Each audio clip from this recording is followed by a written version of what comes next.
You know what? You know when we hooked up years ago, like it was you were supposed to come on the show, something happened, I don't know, like, you know, and then it was like, oh yeah, we'll connect the day after, and then we did an interview in Hyde Park, legendary interview, classic, like nostalgic. Some people tried to imitate, and I pulled it off. It was cool, and I said it feels like you're gonna make history, and you're making history, and it's been a crazy journey, like in the last 7 years. Yeah, it's been wild. I was watching. That's kind of like how we ended up here. When I got here, I was just like kind of in my room, just trying to find like my like lineage of coming to London, and you know, just trying to figure out like where it all started. And I just watched that Hyde Park interview, and I'm watching this kid. You know, it's me, but I mean, to me, it's a kid that just like, you know, is just trying his hardest to, you know, answer questions in the best way possible. And, you know, just the fact that we were just walking around as like me, you, and a microphone and a camera. And I was like, man, I should hit Semtex up, man. We should talk again. Because I just listened to the conversation. We had a good conversation. You know, I felt like we covered a wide spectrum of things. And I think it's been a long time since somebody's been able to, you know, sit down and do that with me. So that's how we're here. How does it feel to go from, you know, because you was doing mixtapes before that, but that was the mixtape that really broke you. And shout out to Two Dope Boys and Now Right, because I discovered you through those websites. Right. And they were like, yo, this guy Drake, and da-da-da-da-da. And before that, Lil Wayne mentioned you in an interview, but you know, like when someone says a list of names that you don't really clock. But, you know, in the back of those sites, like, I was getting the first couple of joints from there, and I was blazing. I was like, yo, this is sick. I need to be blazing this. And then... yeah, and it's just grown from there, and you've been nonstop. Like it's crazy. Like, yeah, I mean that was an amazing time for all of us. You know, I mean we still the day ones. Still doing it with the same people, and it was just you know, we always like our landmark for that project is 15 Fort York, which was, you know, 40 and Oliver's apartment, and we really started that project there, and then it moved to the Beverly Hills Hotel in LA when we were just first kind of getting around Wayne. And I know Wayne mentioned me in the interview, but the real turning point for me was like when Wayne went on stage at the MTV Awards and rapped one of the verses for Money to Blow instead of doing his own verse. He just like impromptu rapped one of my verses. And at that time, people are like, yo, that's like, you know, people from back home who really didn't, I mean, it was just a tough thing to believe. Like, I know he says he's over there, but is he gonna come home with a Lil Wayne record? Is this gonna really happen? Like, you know, at that time, people were like, okay, he just rapped Drake songs. Like, if he gets a Wayne record, this is out of here. And that was like when I was able to come back off those trips with Ransom. You know, I went back home with Ransom, which was the first time I had ever got a Lil Wayne verse. And, you know, from there, I had a bunch of songs that I had recorded at the studio called Hot Beats. And Wayne just got on all of them, like Stunt Hard and Forever was one of them, early. And then we just, you know, we started crafting that first project, and using the input of two people who, again, I still work with to this day, and my music wouldn't be what it is without them. That's Oliver and 40, which, you know, it's funny, we're sitting here talking, and they're back in Toronto executive producing More Life. Oliver's executive producing it, and 40's obviously always involved, but kind of just a full circle moment for us, because Oliver had so much input on So Far Gone. So I was like, man, you know, it'd be nice to do something, me and you again. So I gave him that task. So he's at home piecing it together. But yes, it was a great start, and from there it just became a wild journey that I guess we'll talk about. You know, a lot to talk about. More talk. More talk. Yeah. And seems as though we're right at the beginning. We're talking about Lil Wayne and so forth. I was in Amsterdam, and Lil Wayne was like, yo, I'm about to do this thing with Young Money. We've got all these guys like J Mills, Good, and Nicki Minaj, and this kid from the Grassy High, like, yo, he's crazy, da-da-da-da-da. Yeah. And because we didn't get the Grassy High in the UK, I was like, oh, okay. And he says, but, yo, he's been writing on the Detox. So I was like, wow, because that was like the mythical album. And, you know, Dr. Dre, crafting the Detox, like, you got to be about your business to be involved in that or to be in the studio. How did you end up from doing a TV show to working with Dr. Dre, like writing for him on the Detox? It's taking it back. Yeah, it's taking it back, yeah. I'm actually usually not good with these taking it back moments, but I remember this one vividly. But yeah, I was on the show, and while I was on the show, I started getting less and less, character time because of the fact that everybody was taking a notice to just the fact that I was more focused on music. And at the time, I actually had a studio that was right by the film studio for Degrassi.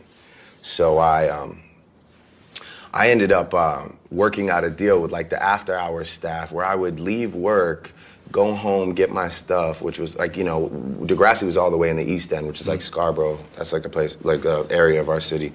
I'd go home all the way back to the city, get my stuff, come back to the studio, I would record, and then around like 4 or 5 a.m., I would sneak back into Degrassi. They'd let me in, and I would go to sleep in my dressing room. Wow. And they, eventually they found out what I was doing and they got really upset. But during that time, I was crafting all these songs, and I had a song that Omen produced it was me and Mickey Fax. Right. Okay. Mickey, you remember Mickey Fax, right? Yeah. And somebody else was on it, man. I think, Dre had heard the song. And he had hit me like, man, I need proof that you wrote this. So he's like, it was like, I had to fax him the lyrics of the song. Serious? I had to send him a fax message, like from my mom's fax machine in her bedroom. I sent him a fax. And at that time, Detox was going on, and it was just more like he had like just a camp of people, just, I guess, churning out ideas and just trying to get, spark something. And I was flown out to record at Record One, which is a legendary studio. And yeah, I was in there for a while. I did a lot of work, me and 40.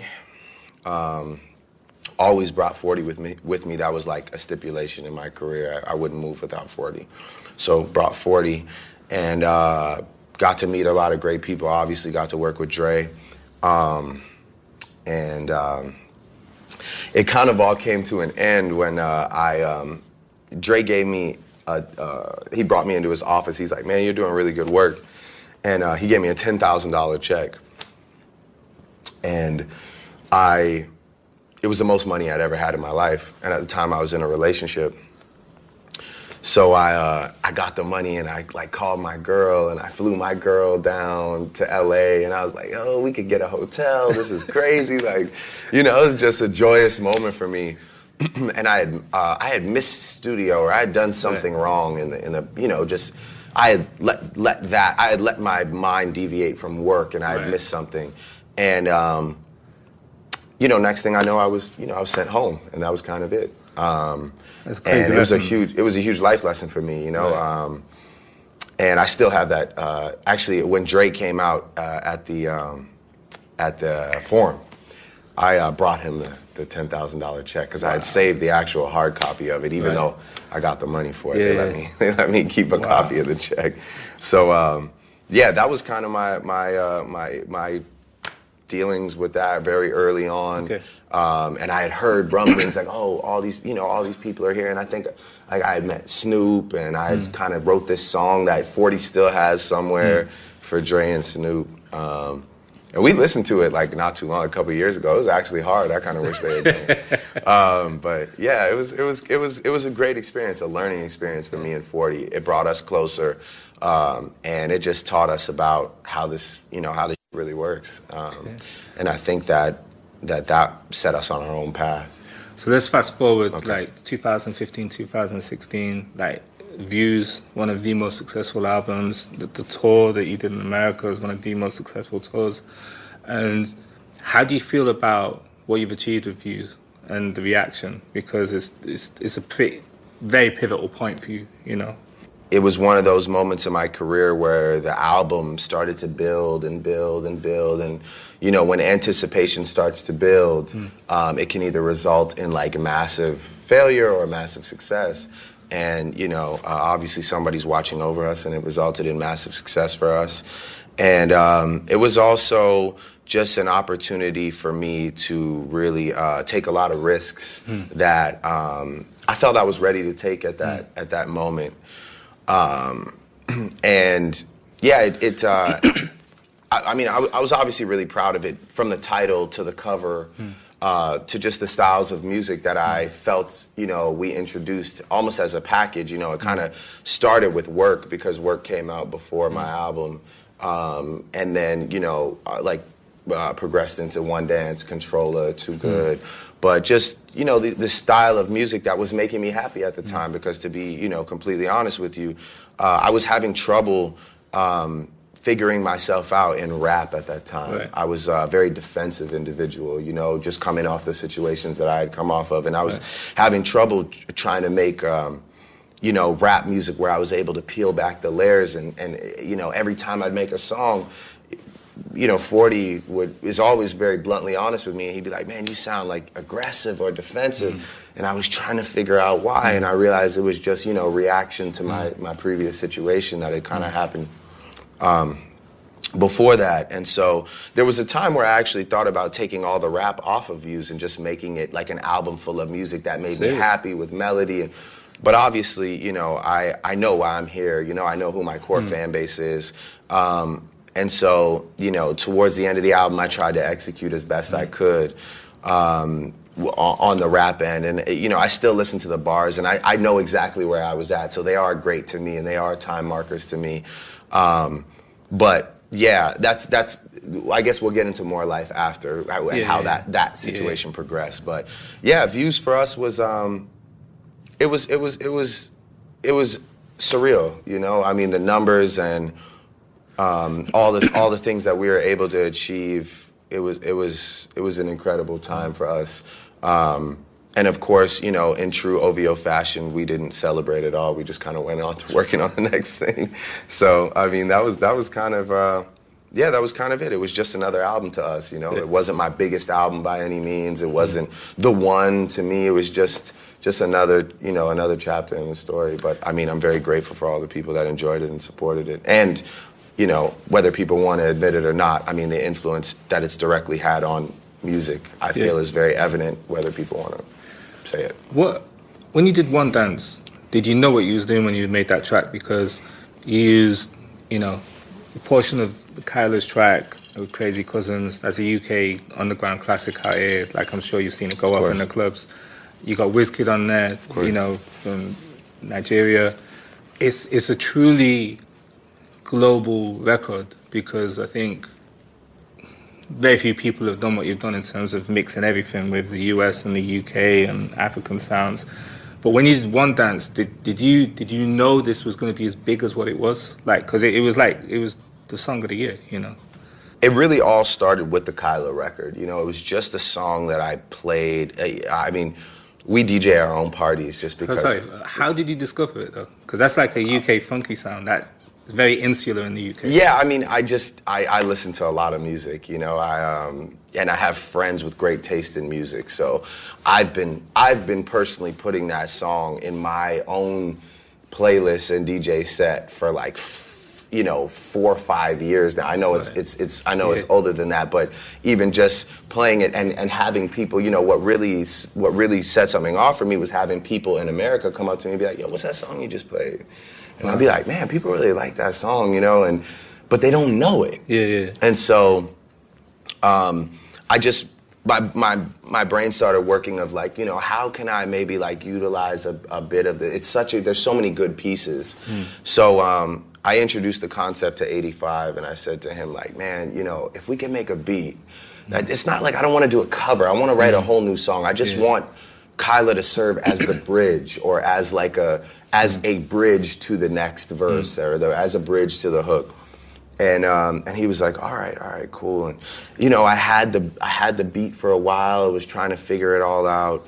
And at that time I had met Wizkid through Skepta, because we did a remix to one of Wizkid's songs together. It's dope. Yeah. And it just kind of all really fell into place naturally. And when it was all said and done, it was one of those moments, much like Hotline Bling, I just didn't really know how people were gonna feel about it. And that was part of the reason why I dropped Pop Style along with it, because I was kind of like almost nervous, like, man, you know, I don't, like, this is so different. Let me just make sure I drop a rap record so people know I'm still on my shit.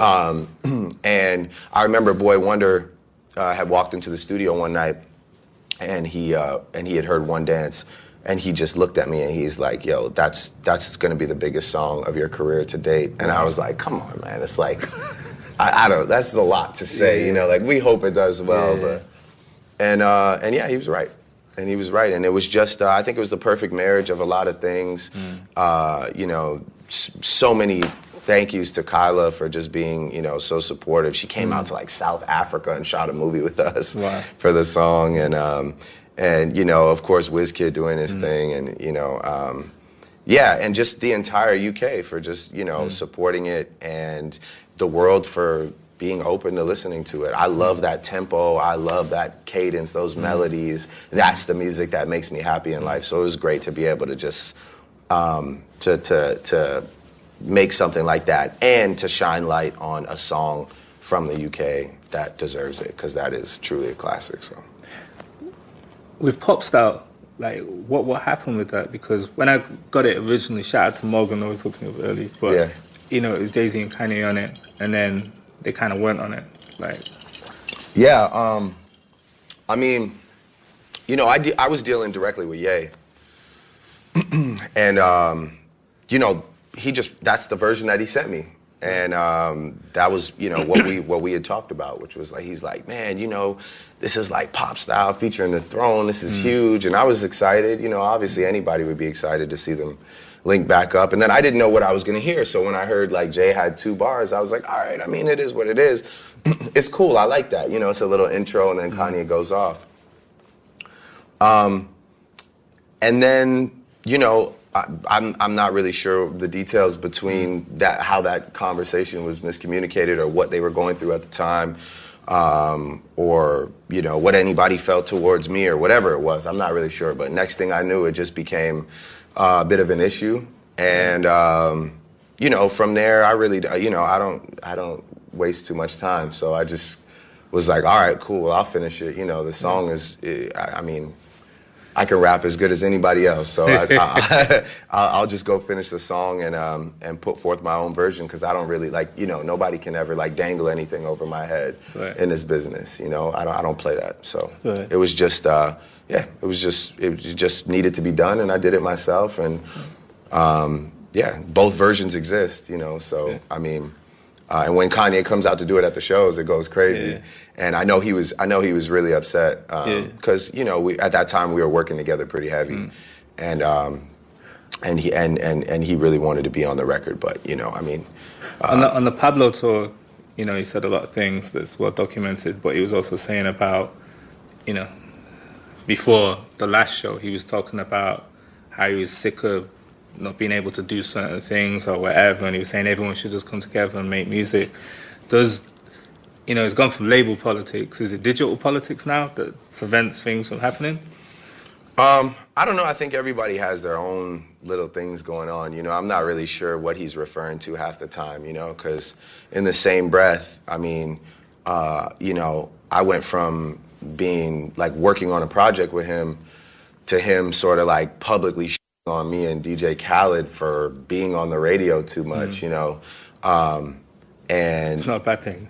Yeah, obviously, but yeah, I'm not really sure. Like, you know, everybody's got their own thing going on, and you know, again, me when I hear that, I just like, you know, I just distance myself from it. Like, all right, you know, if that's what it is, you know, I don't really even understand the point you're trying to make, but.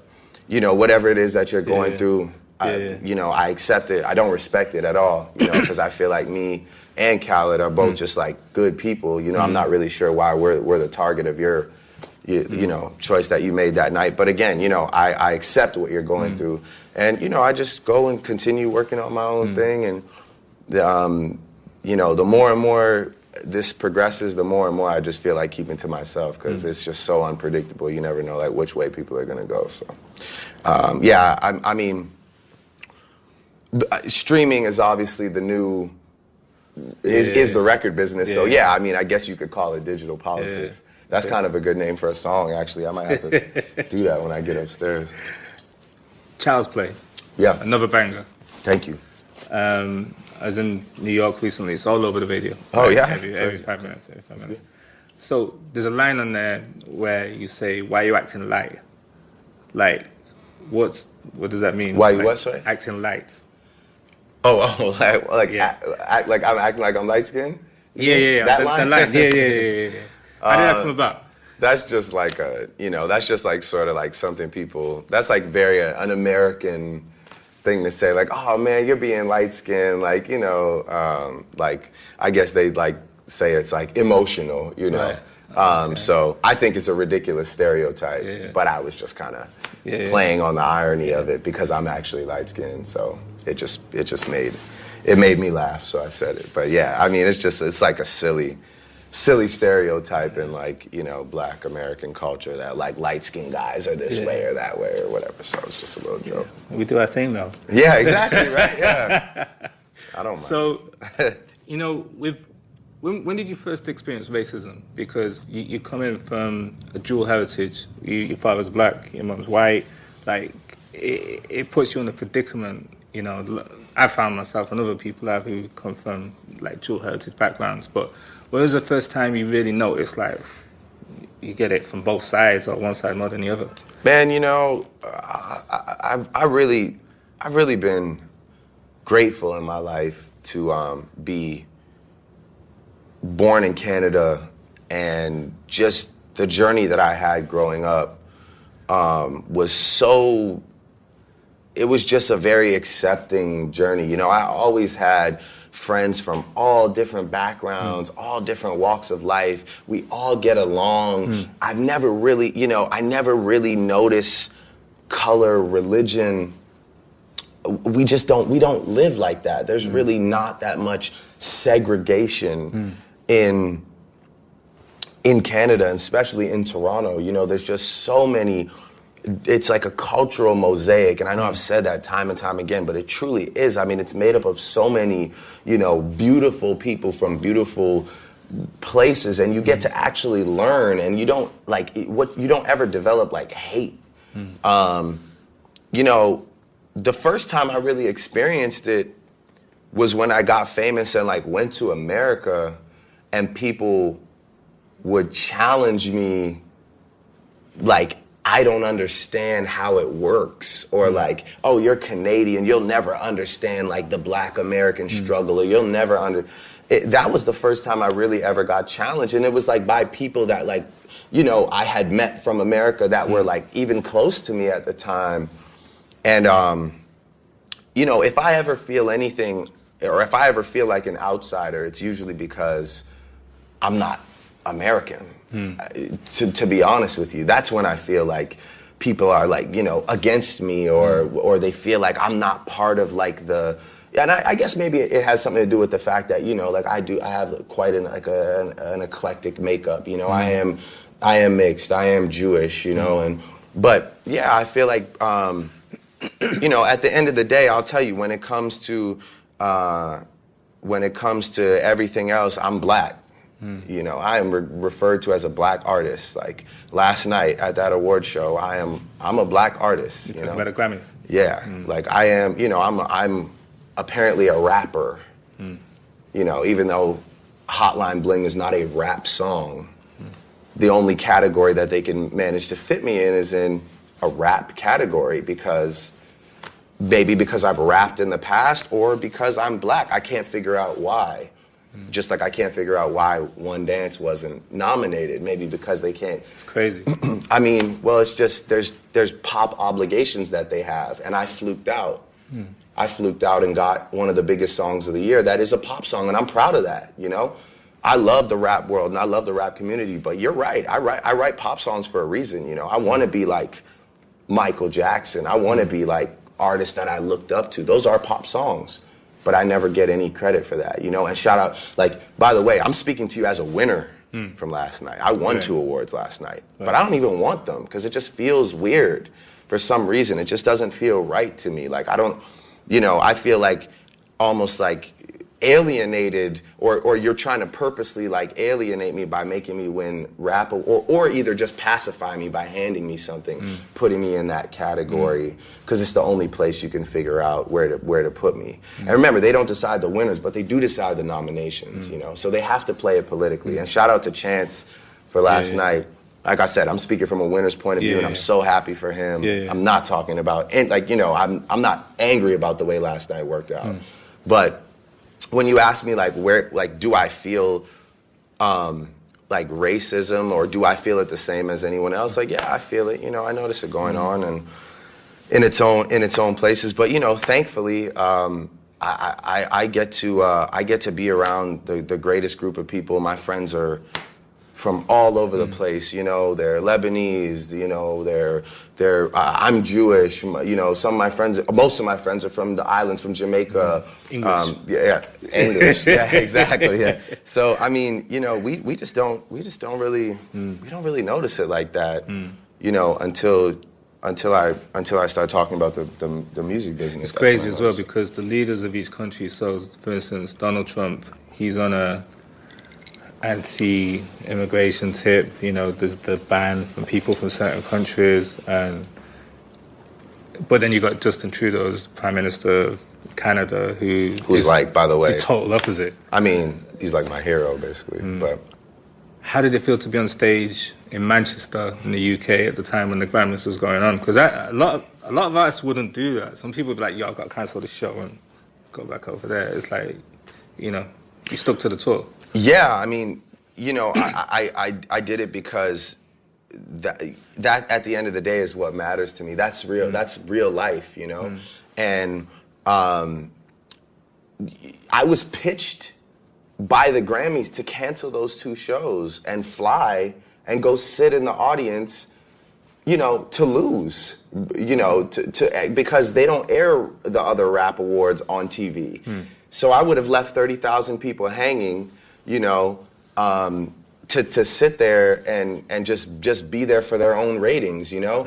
And then the worst part is, like, I expressed myself like, man, you know, I'm really thankful that I was at those shows in Manchester, because those were 2 of the strongest shows that we've had so far. And I text somebody from the Grammys and said, like, I'm really glad I stayed behind. You know, I really don't want to have this conversation about coming out there again. And I got a text back that said, blame it on Donald Trump. I'm not going to say who it is that I'm texting, but this is like the institution that we've been conditioned to think that this is the true reward for our accomplishments, for our music. And by the way, if you had a night like Chance last night, he deserves it. I mean, for his friends, for his family, for his collaborators, it's amazing when they champion you. But all I'm saying is, to kids that will be coming up in the future and might not get championed or might not get that moment, that's okay too. Because you have to realize what institution you're dealing with. You're dealing with a bunch of people that are just people at the end of the day. And they're either good people to the core or bad people to the core. And we'll never know, you know? But, I mean, yeah, I was really glad that I was in Manchester last night. Like I said, I'm speaking from the perspective of a winner. I won 2 awards. It's just, it really put it all into perspective for me last night. Like, thank God I stayed here and did what I'm supposed to be doing for the people that actually care about my music. Who's Quentin Miller? Quentin Miller. Quentin Miller is a kid that I was introduced to through Boy Wonder. Me and Boy Wonder were working on a project at the time. I had said to him, I really want you to, I want to do a mixtape. I want to do it quick. I want to surprise people. And I want him to executive produce it. So we were working and we were like, you know, going through the motions of, you know, building a project. And he was like, yo, I got this kid. And, you know, sometimes I send him beats and he just cooks up ideas. And he's like, yo, his ideas, they're good, you know? He's like, they need work, but they're good. So yeah, at the time, I was like, all right, dope. Let's collaborate. Let's line it up, you know. And yeah, I started working with this kid, and I think we ended up doing about 5 songs together in total. A few of which were on that project, and a few of which just made their way out. And yeah, I mean, he was a guy that I collaborated on music with, and I'm proud to sit here in front of you and say that, you know. Meek Mill, at the time, due to some like issue with Nicki, whatever it was, decided to create a narrative that I don't write my own music, because that was what was convenient for him at the time, and he caught wind of it. It's unfortunate too, because Quentin was being managed by DJ Drama and Don Cannon, who ended up really fucking his shit up, you know, because they were just like really just messy with the shit unnecessarily. But yeah, you know, he decided to create this narrative that I don't write my own music.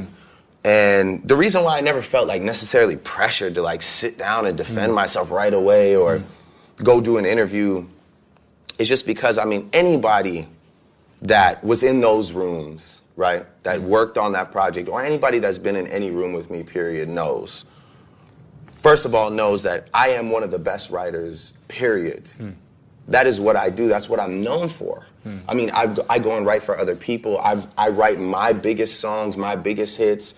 The massive majority of my catalog has all been written solely by me, which is a big feat, because music is a collaborative process.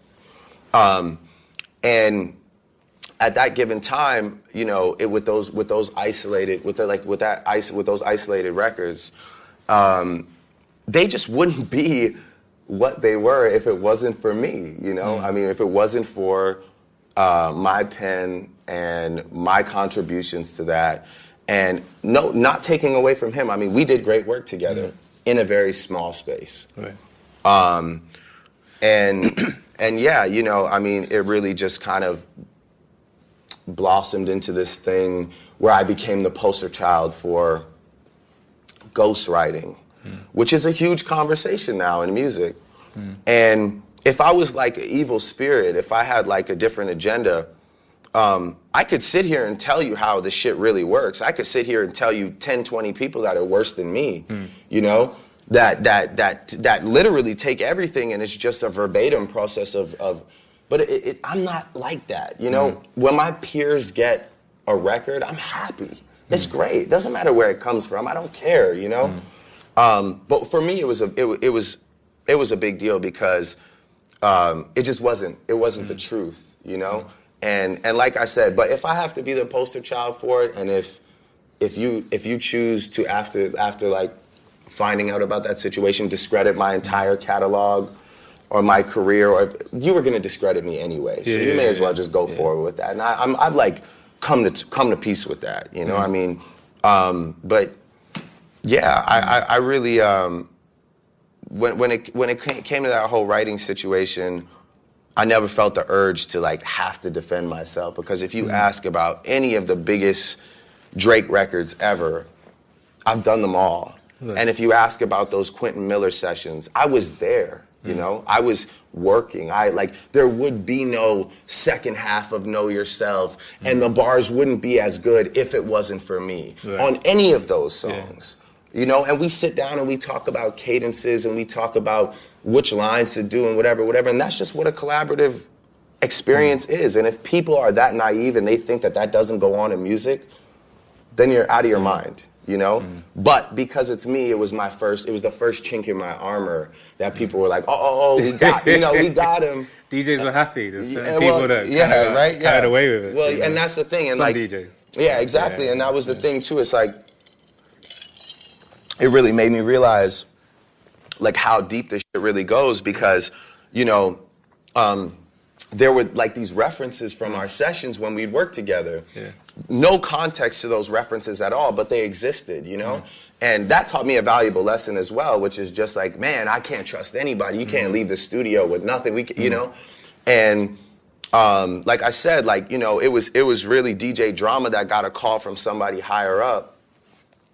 At that time, you know, he didn't have the backbone to say no to this person, and he was like, yo, my guy's getting roasted. You got to give up. You got to give him some ammo to keep, you know, we got to keep Drake down. And that was really when I realized like how deep this really is.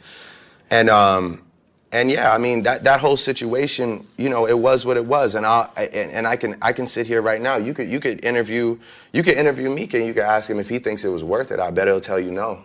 How did it feel, to see it play out with Meek? And I'm asking this now not because I'm trying to instigate it or cause more trouble or anything, but just as a fan and as a DJ seeing it unfold, like for both artists, like yourself and Meek, it was kind of crazy because it was like, I think as fans we all thought everything was cool, and then Meek comes out, and for you personally, though, how did that feel? Because you've been on tracks with him before, the Amen joint and other stuff, I mean, it's just a pattern in my career,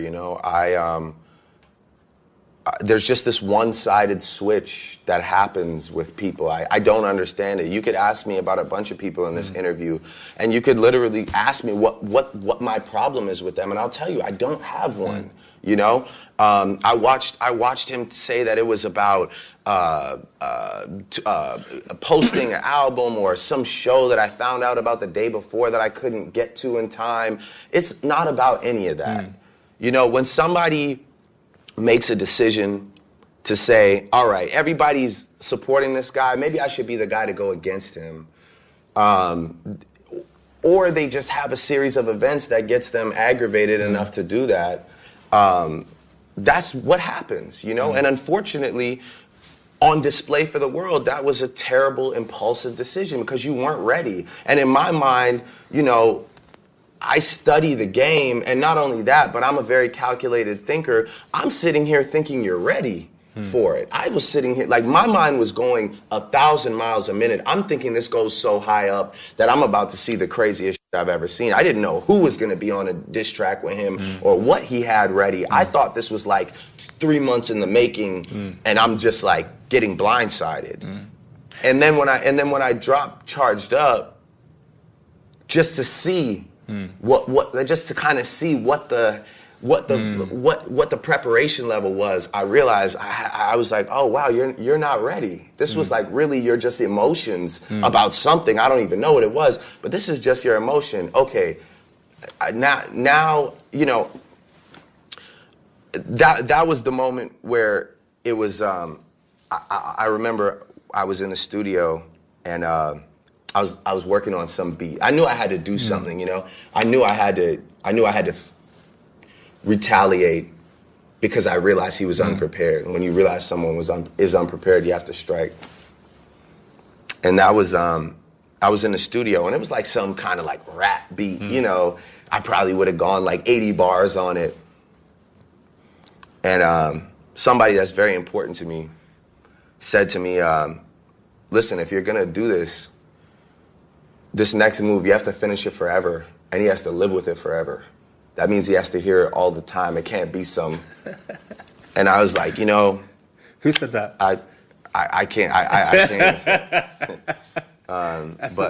It's great advice, though. A true champion said it. I'll put it to you that way. It's not some it's not one of my friends. Like a real person that like goes to war and like wins all the time, like a true champion. And that was when I just switched it around, That was around like midnight, and this kid walked into the studio for the first time, and played a beat, and the beat was too slow. And I told 40, man, I like the drums, speed it up like about 15 BPM. And when he sped it up, he just sped the whole beat up. He didn't just speed the drums up. And that was when I just heard like and I was like, oh man, I was like, all right, this is it. Yeah. And by 4:30 in the morning, the record was out, and that was pretty much it. It was over. Back to Back was brutal. Like line for line, you made it a club classic. Like girls sing along with it, you know. But the biggest thing was because I don't have real hatred for him. The key was like, first of all, my biggest focus the entire time was I cannot disrespect Nicki Minaj or use Nicki Minaj in any way other than to lift her up. I just, that's not in my character, I didn't go the route of calling him a bunch of terrible names, and I just used wit. I just used wit and good writing, ironically enough, great writing, to just win that situation, obviously, yeah, the beat was perfect because it lived in the club. It didn't live, like, it wasn't like, oh, have you heard this? And then you listen to it 2 times and you dismiss it. No, like, people have to, like, DJs have to take a hit when you're hosting a party because they can't play the biggest record of the night because you're standing there. Yeah. You know, it hurt. It hurt, and I wanted it to hurt, you know? Yeah. I really did. Because it wasn't just like, oh, man, you know, I could take a lot of things, a lot of criticism, a lot of, like, you know, negativity. People say terrible things about me, and that's fine. You know, that is just, unfortunately, this very sad generation we live in where, you know, people get off on, like, bullying people on the internet. And so I can take all that. But, man, you really tried to, like, and you know how good I am at writing music, but you really tried to not only spin the entire narrative of my career, but, like, end my life and, like, take food from my family and, like, really try and, like, pretty much end it all. And you didn't even do it through music. You just talked or tweeted. It was like sickening to me. Like, I had to really get revenge on that situation. And like I said, you know, like, I respect revenge when it's warranted, and that was just warranted, you know, and it was what it was. And it's not something, like, again, it's not something that I'm proud of because it took just as much of an emotional toll on me.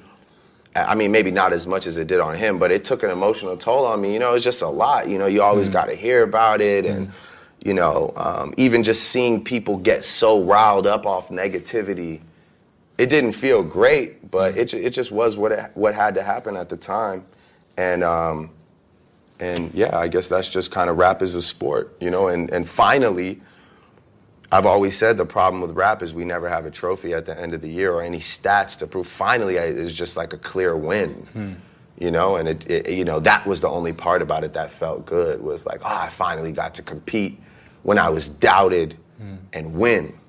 And that was like, you know, that was pretty much the only positive of it. But the rest of it was just all trash, man. It was like, it was just embarrassing to witness, you know. And if he had, like, revealed some huge thing, you know, you would have heard a lot more people like peers of mine, like, chime in. I mean, you know, I think every single person that I've ever worked with or shared studio time with knows how hard I work, man. And, like, to try and discredit me for that is, you know, it's crazy. I mean, that's just what I'm known for. That's what I do, you know. So Jay-Z and Nas, they said some savage things about each other, like, you know, and it's been brewing for years, like, back to back. There's a lot of subliminals that was going on. Now they're friends. Now they work together. Do you think you'll ever see a situation like that of yourself and Meek, like, time heals all wounds? Well, Jay-Z and Nas said some crazy shit about each other. Yeah. I mean, they went really deep and personal. Yeah. Our thing wasn't that bad. You know, that's just not somebody that I ever really want to be friends with. You know, I think Jay-Z has a mutual respect for Nas. I just really don't have that level of respect for him because of his actions. So I'm not really looking to be friends or cordial. Like, for example, like, I have respect for Ross because I have a history with Ross. With Meek, you know, I did a lot of things. Like, I put you on your first tour. I flew to Philly to shoot the Amen video with you. I was always there. We were always supportive. And you just chose to flip. So it's just more like, let's just go, like, it's over, let's go on with life. You know, I even, like, out here, like, I don't even perform back to back. It's not even, like, it's not really, it's something that happened, and it is what it is. Unfortunately for him, it's a part of history, rap history, but at the end of the day, it's really something that's over and done with. And yeah, I mean, like, I'm not really, like, I'm not trying to make any songs or, like, be boys or none of that shit. Like, I'm good, I feel great, I'm happy with my friends, I'm happy doing my music over here. And, you know, it doesn't need to go anywhere from here, because we look stupid if we keep it going. But it's just like, yeah, I mean, like, you know, I mean, all blessings to Jay and Nas for coming together after all those years. And I can't predict what's going to happen in the future. But right now, like, nah, I'm good. Just be over there, I'll be over here, that's it. How did you first hook up with Skepta? I've been a fan of Skepta for a long time. Oliver really linked me and Skepta up.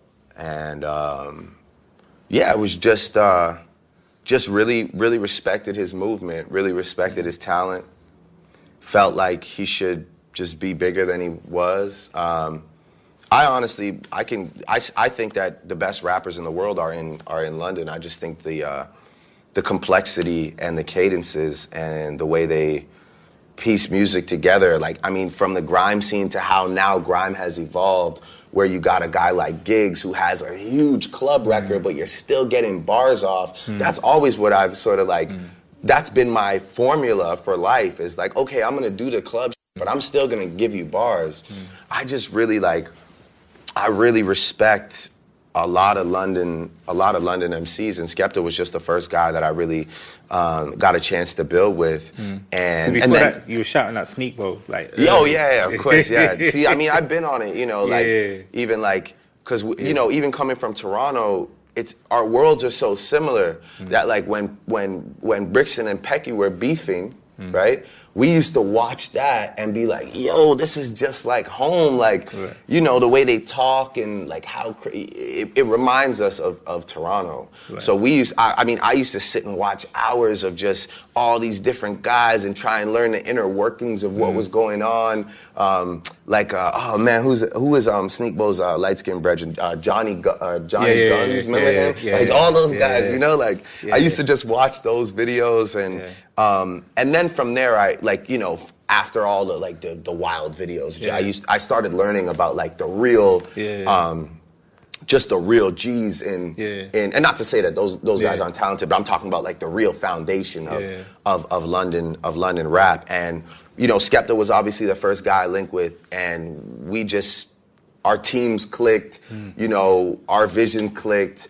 He brought the WizKid record to me, we did it. And, you know... I think that was one of the dopest tracks as well. I think, again, talking about the whole international thing, I think... I ain't going to try and pronounce it. But no, we don't want to butcher it.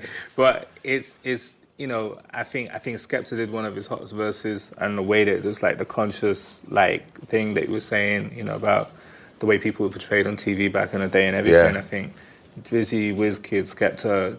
But even big up to Skep for like even just like when he brought that to me, it really kind of like, you know, I can honestly say like I don't know if my mind would have been as open to a One Dance or a Controller if I hadn't have done that record with Skep and been like, okay, I rapped on that record, or like kind of like sort of rap sang on that record. But yo, I could get on one of these tunes and actually like, yo, this is our music. Like this is we're all intertwined. You know, Afro beats, Toronto, the Jamaican culture, dance hall, London. You know, so that like, you know, I gotta hail Skep for that, because, you know, that was a turning point for me. And it's funny because I just recorded Hotline Bling in a hotel room right before I recorded that Skepta verse. So I did both those in the same night.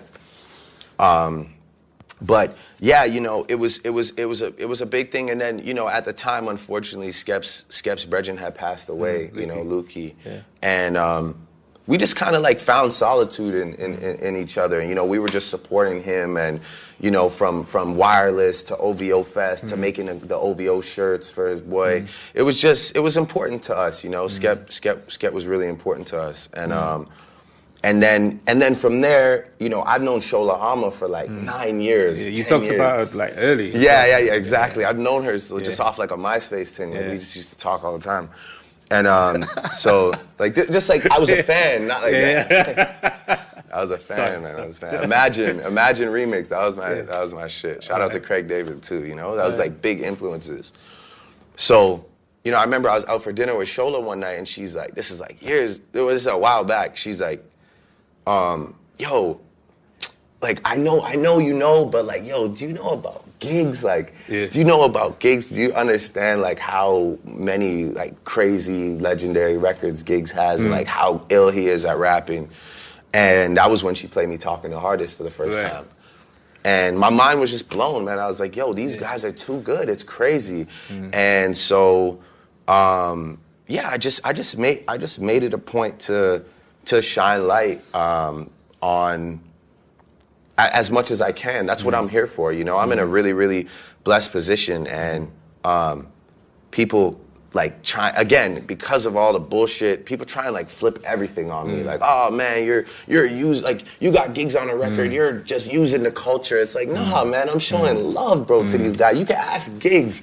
Like, you know, those are big moments for him and me. You know, I enjoy that. Like, I want to be remembered.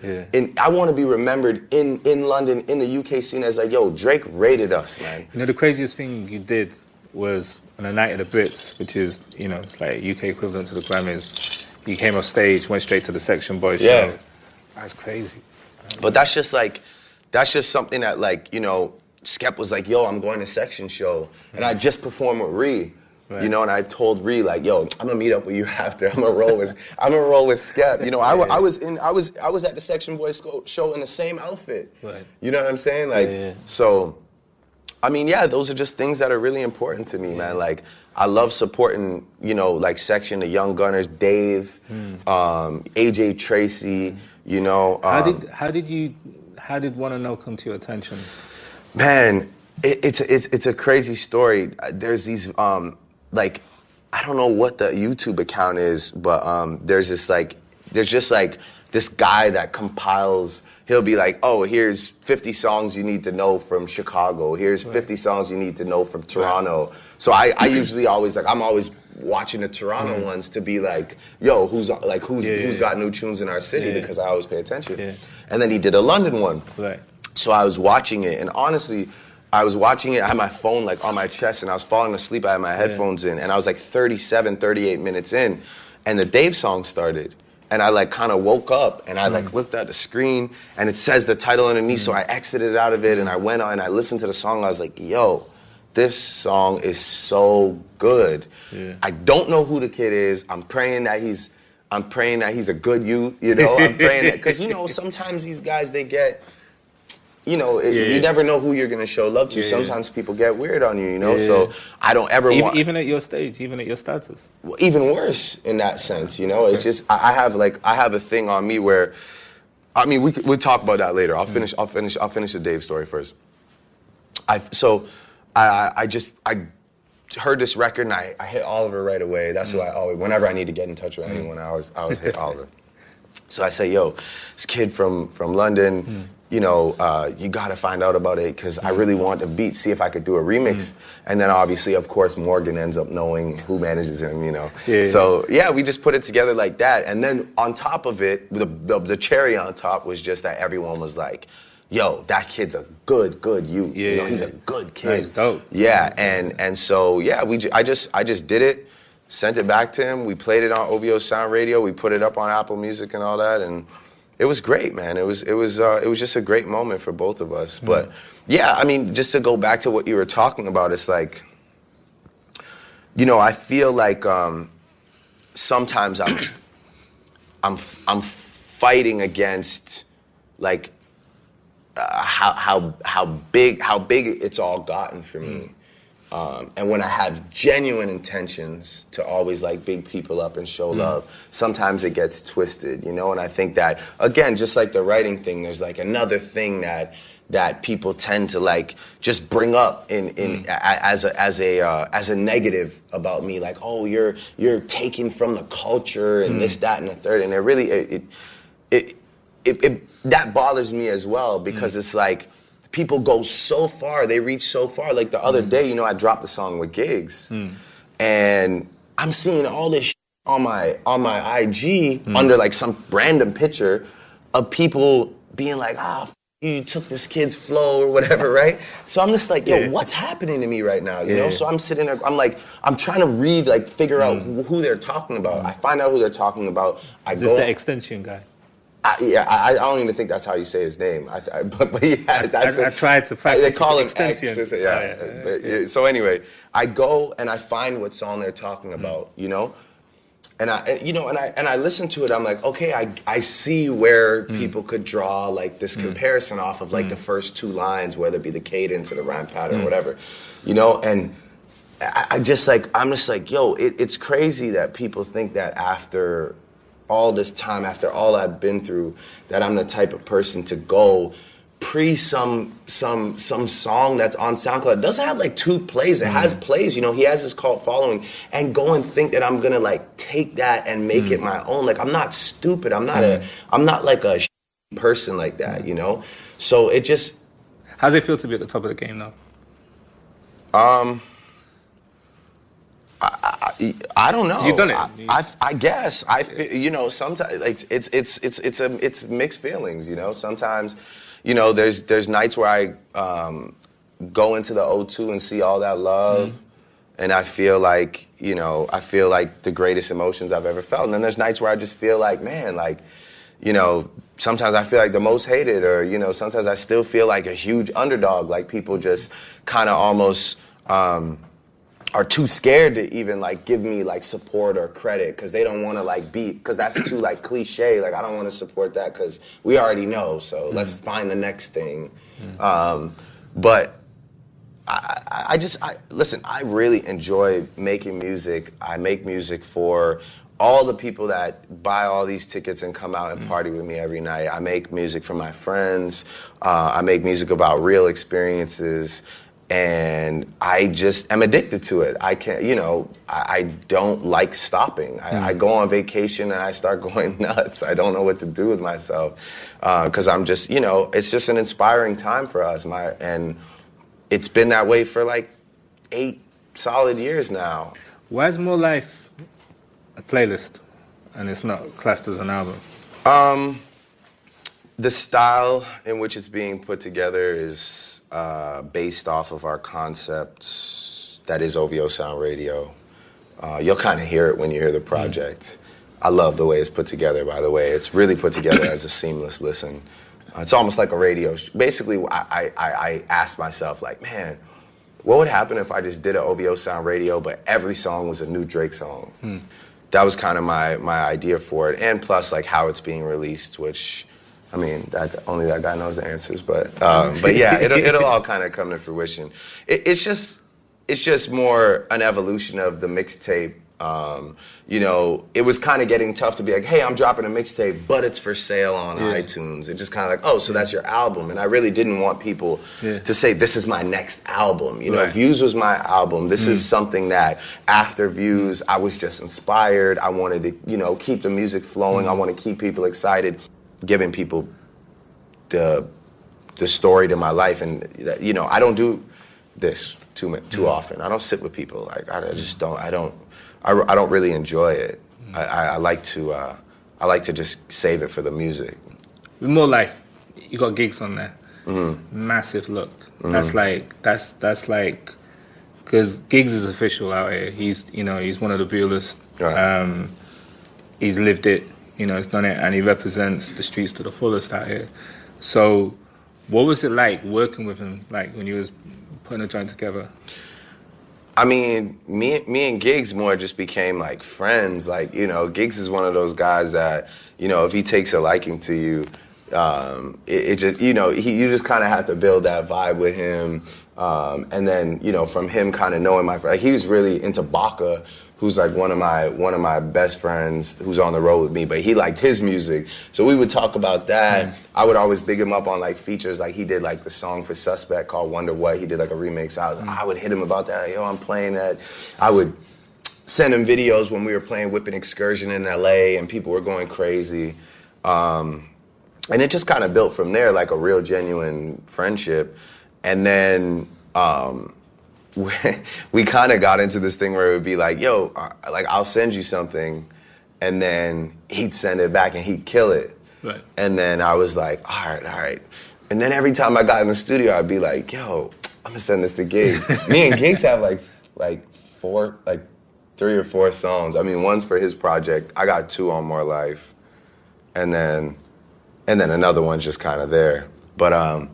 But yeah, we're also, again, competitive rappers in a great way, you know? Like, Giggs is like the verse, like, his verses are just too catchy and too good, and that's what I pride myself on as well. So we just have fun kind of competing and talking to each other about what bars what bars we enjoyed from each other. And Yeah, it was good. We just built a good rapport. It was natural. Everybody that I have on the road that's met him has made a point to come to me and be like, yo, Giggs is like a real G. Like, he's like a good, pure soul, you know?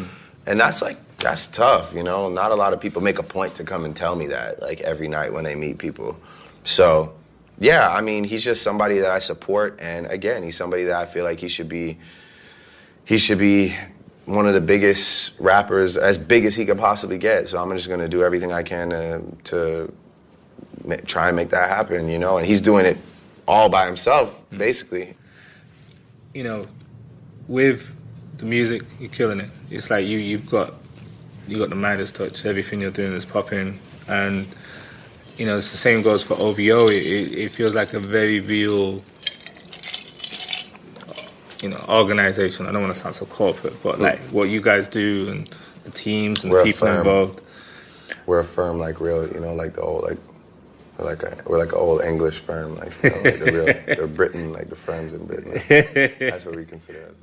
How do you feel about the impact of OVO Radio though? Because I think out of, you know, Beats One, that's had the most impact as a show. Like, that was an appointment to listen. I know people who were like, yo, got you in, like, yo, did you hear that? Yo, it's on OVO Radio, you know? Like, it was like, I know people who play the rips from the show, like, just with the ident. So it's almost like it's almost like mixtapes from back in the day, like a Clue mixtape or something. It's like, it is crazy the impact that you're having, and it's truly international though. You know, I think hip hop before it's always been very, you know, US is the home of hip hop, US centric, but you guys have opened the doors to like the whole world, and there's a shift, I think, in the acceptance of music from other countries, and I think you guys have played a big part in it, you know.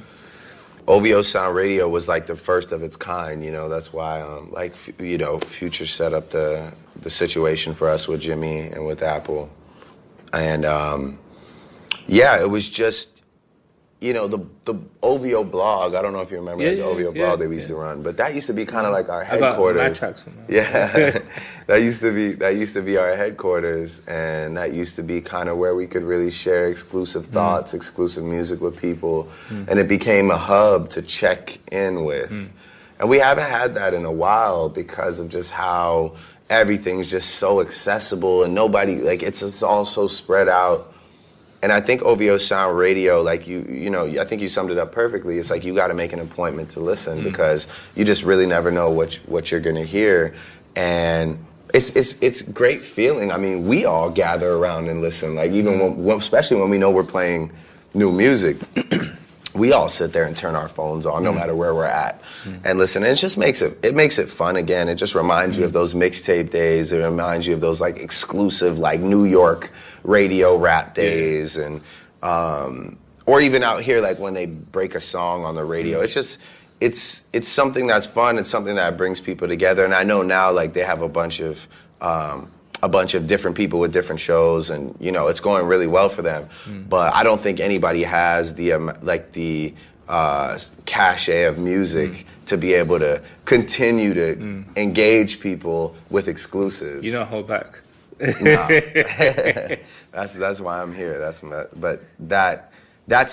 like, you know, I feel like that's the true blessing of OVO Sound Radio is, you know, we've got so many artists that are always willing to fire something off. You know, if it's not me, it's Party, it's Roy, it's Majid, it's Division. You know, and if it's not them, then it's just some like guys from our city that we want to be known, or it's like, you know, people that link us from London, like, yo, we have a new tune, can you just... and I like that, you know, people hit us up like, yo, I have a new song, can you play it on OVO Sound Radio? And it means a lot to get a text like that, because it's like, wow, you know, you could debut it anywhere you want, really.